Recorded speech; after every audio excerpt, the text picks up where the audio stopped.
been ahead of the curve and probably have got so much more business. Think about the greats out there. Think about those who just give so much value and they still keep on. You give, and what happens, you don't expect anything in return, but you tend to receive. Give out valuable content. Don't overthink it. Don't think it's going to have to be some earth-shattering bit of content that you put out. Some stuff you're going to put out, it's not going to be that great. Some stuff you're going to put out that you might not think that's great, it's going to be so powerful, and that one little metric, that one little thing that someone's taken from a podcast, a social media post, a social media video, a blog you've wrote, an article you've wrote, anything it could be. When you get up and speak at a networking event, rather than try to pitch your service, you just give value and get people to connect with you on social media so they can keep on getting value from you, and at one point they're going to buy. I'm a big fan of networking. I always talk about this, is that your network is your net worth. The more people you know, the more people you can connect with, the more people you can get introductions to, the more referrals you can get.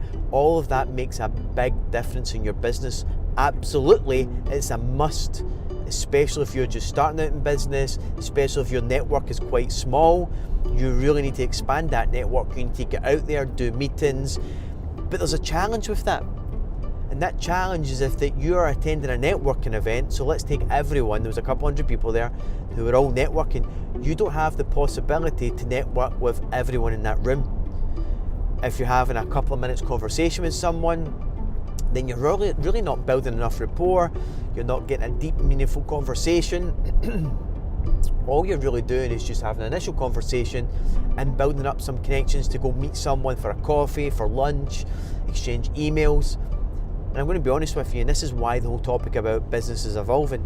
That to me is painful. That to me is the slow way to do business. I don't know about you guys, but I don't have the time to go and do 5 coffees before we do a deal, before something actually happens. And sometimes that's what it takes when you're out there networking. Now again, before I contradict myself here, you still do need to get yourself out there, you still need to network, but I want to let you know that there's an easier way of doing this, but most people don't see it as easy because they're still got that, I don't want to say an old way of thinking, definitely got some sort of wall there, some sort of barrier that's holding them back. And what that is to start putting themselves out there on social media. You do, to a certain extent, have to do these things, like getting out there and networking. I mean, if you don't know people, then how do you expect to grow a business? How do you expect, for people to want to interact and engage with you if you don't get out there and meet people, if you don't put yourself out there on social media, if you don't do all these things to be noticed, then no one knows who you are. One of the questions I asked them was, how active are you on social media? And I got them to put their hand up who is doing more than 1 post a day. And like 1 person put their hand up. And that's a bit crazy. And when I started asking them, how many posts you're putting up in multiple different platforms, and all the hands went down, nobody was being active in social media.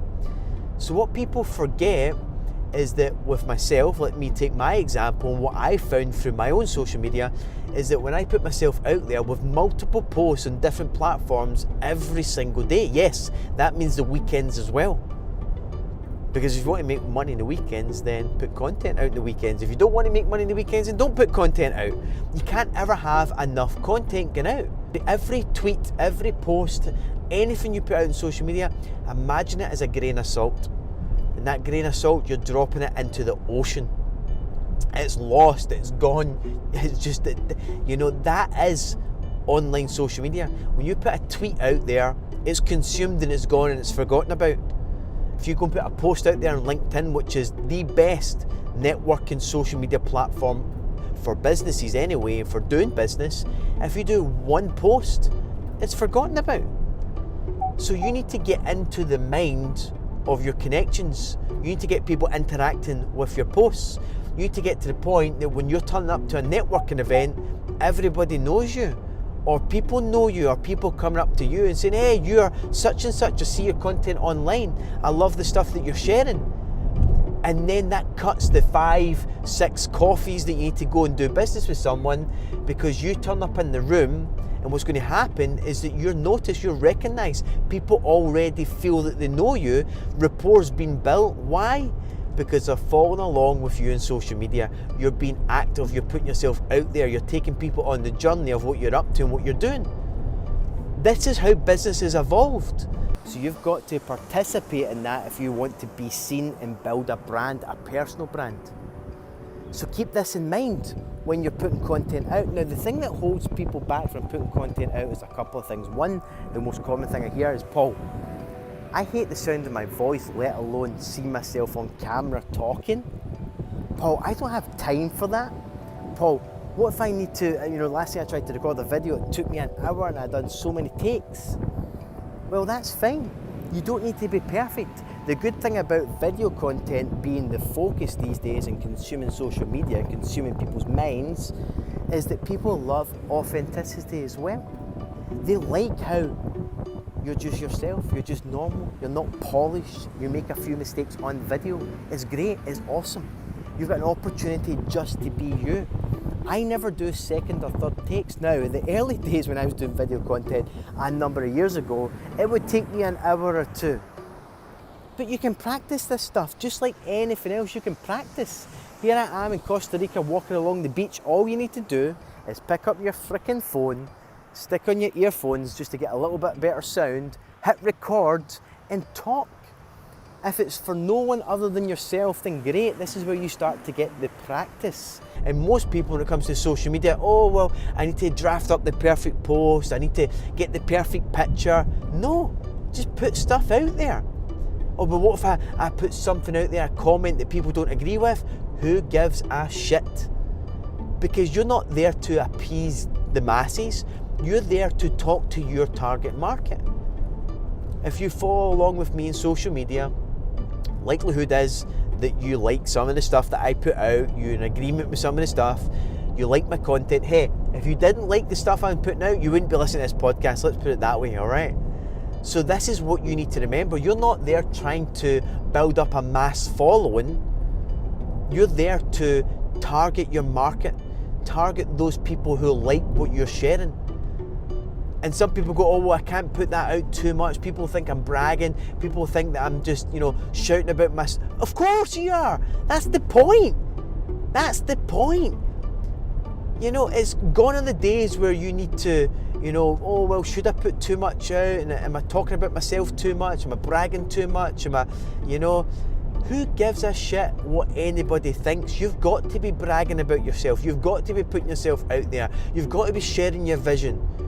Because people follow people who are going somewhere. Are you going somewhere? I get myself out there. I want to be seen. I want people to be consumed by, hey, it's this Paul McFadden guy. He's releasing property podcasts, he's releasing business podcasts, he's releasing a book, he's doing all of this kind of stuff. He's on Insta stories, he's on Facebook, he's got little clips going out. I want people to be consuming my content. And here's the best part.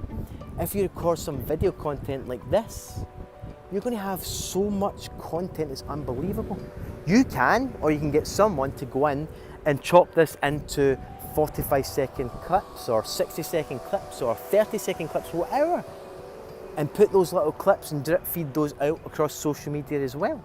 So you've got people consuming shorter clips, you've got people consuming a 10-minute video, and the best part of this is you only took yourself 10 to 15 minutes to set up and record, and more importantly, half an hour at the absolute most to cut things and post, to schedule in the posts. Or if you've got a team that's doing that for you, then great, they'll do it. So you can either participate in this game of video content, start now, get perfect later, or you can still resist. For a long time, I hated the sound of my voice. I hated it for so long, even when I released little video clips in the early days to promote my events back in the day in my early 20s, I would cringe listening to myself.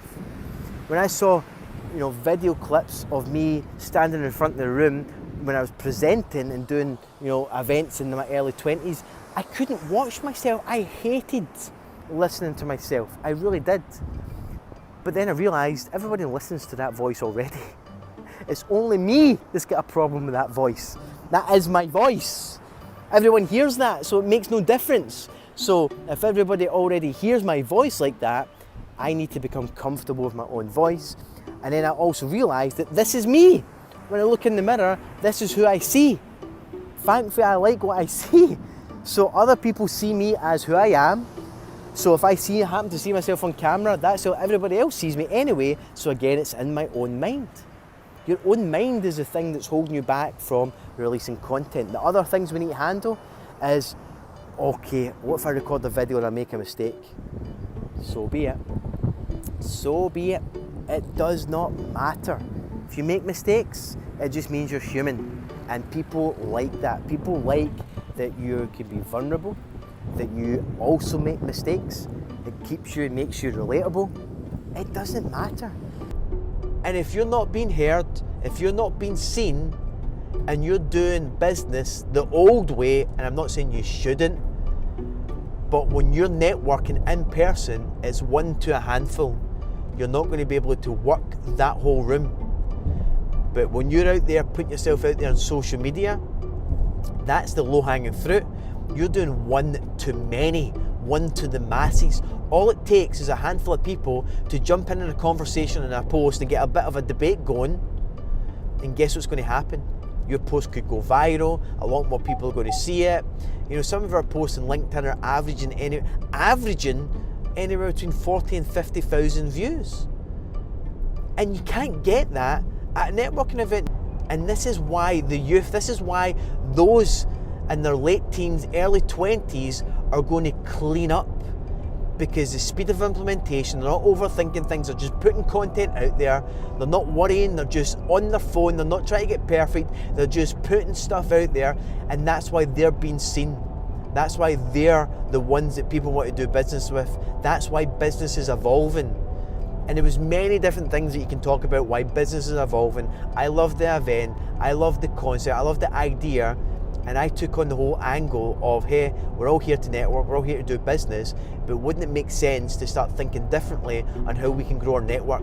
So the next time that anybody in that room decides to go to a networking event, and they've done, and the whole idea of putting themselves out there on social media, being seen, putting stuff out that could even be debatable and have different opinions, but the key part is that people will know who that person is, and you'll do more business, and people will reach out to you. And this is why business is evolving. We need to think about how can we try and get to the masses rather than being restricted to only people who we can connect with in person.